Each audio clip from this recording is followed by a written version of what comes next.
Brought to you by TechnoSpark 20 series smartphones.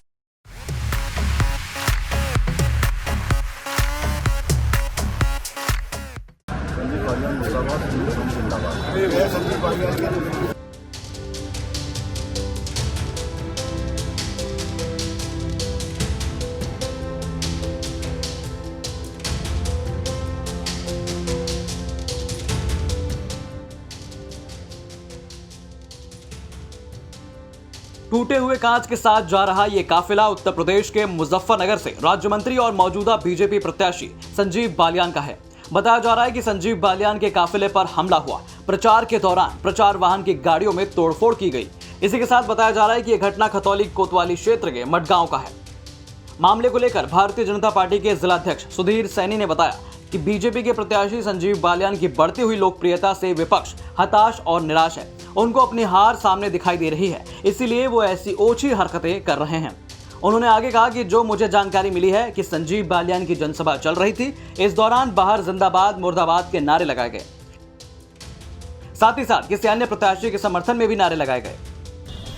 Bharatiya Janata party और Bharatiya Janata party के प्रत्याशी संजीव बालियान की बढ़ती हुई लोकप्रियता है, जो विपक्ष है वो हताश है, निराश है और उनको अपनी हार सामने दिखाई दे रही है। इसलिए वो इस प्रकार की अच्छी हरकतों पर उतर आए हैं। उनके कुछ लोग होंगे जो इस तरह की हरकतों पर उतर आए और मुझे लगता है कि ऐसा करना नहीं चाहिए। चुनाव बिल्कुल लड़ना चाहिए, बिल्कुल जो साफ चुनाव लड़ना चाहिए। अच्छा, क्या कारण था? क्या कोई सभा चल रही थी या डोर टू डोर प्रचार प्रसार चल रहा था? क्या था मामला? नहीं, निश्चित रूप से सभा चल रही थी और उसके बाहर आके ही उन लोगों ने वहाँ से जो मुझे जानकारी मिली है जी, वहीं आके उन्होंने जो है जिंदाबाद मुर्दाबाद के नारे लगाए हैं जी। उन्होंने किसी प्रत्याशी के समर्थन में भी नारे लगाए हैं वहाँ। इसलिए लगता है कि विपक्ष के हारे हुए हताश विपक्ष की ये साजिश है और इनसे भारतीय जनता पार्टी तो और आगे बढ़ेगी और इसका जवाब जनता देगी। अच्छा, बकायदा हाथों में लाठी डंडे भी ले रहे हैं। हाँ, और निश्चित रूप से उनकी प्लानिंग हो सकती है। विपक्ष ने सोचा होगा कि इस तरह का, क्योंकि जो माहौल एक तरफा भारतीय जनता पार्टी के पक्ष में है और जो माननीय मोदी जी ने 10 साल के अंदर इस देश के अंदर काम किए हैं, आज जनता पूरी भारतीय जनता पार्टी और मोदी।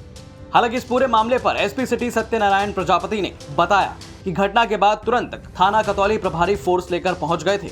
जनसभा के दौरान कुछ असामाजिक तत्वों द्वारा पहले नारेबाजी की गई। इसके बाद गाड़ियों का काफिला जो बाहर खड़ा था उस पर पथराव किया गया। इस पूरे प्रकरण की गंभीरता से जांच की जा रही है। इसमें तहरीर प्राप्त कर सुसंगत धाराओं में मुकदमा पंजीकृत किया जाएगा और कार्रवाई की जाएगी। आज शाम समय करीब 8:30 बजे थाना क्षेत्र खतौली के गांव मडकरीमपुर से पथराव की सूचना प्राप्त हुई, जिस पर तुरंत थाना प्रभारी खतौली मय फोर्स के पहुंचे और इसके बाद क्षेत्राधिकारी खतौली और मैं एसपी सिटी मौके पर पहुंचे। यहाँ गांव में पहुंचकर जानकारी की गई तो ये पता चला है कि आज शाम को गांव में भारतीय जनता पार्टी के प्रत्याशी द्वारा एक जनसभा की जा रही थी। इस जनसभा के दौरान कुछ असामाजिक तत्वों द्वारा पहले नारेबाजी की गई और फिर उसके बाद में जो बाहर गाड़ियों का काफिला खड़ा था उस गाड़ियों पर पथराव किया गया। उनमें से कुछ गाड़ियों के शीशे टूटे हैं। गांव में अभी वर्तमान में पूरी तरह से शांति व्यवस्था कायम है और कोई कानून व्यवस्था की समस्या नहीं है। इसके अतिरिक्त इस पूरे प्रकरण की गंभीरता से जांच की जा रही है और इसमें तहरीर प्राप्त कर सुसंगत धाराओं में मुकदमा पंजीकृत किया जाएगा और अग्रिम विधिक कार्यवाही अमल में लाई जाएगी। इसी के साथ आपको बता दें कि आज यानी 31 मार्च से पीएम मोदी यूपी में लोकसभा चुनाव के प्रचार का मेरठ से आगाज कर रहे हैं। इस दौरान सीएम योगी के साथ जयंत चौधरी भी मौजूद रहेंगे। पश्चिमी यूपी के नजरिए से ये रैली बेहद महत्वपूर्ण मानी जा रही है। मुजफ्फरनगर से संदीप सैनी की रिपोर्ट, यूपी तक।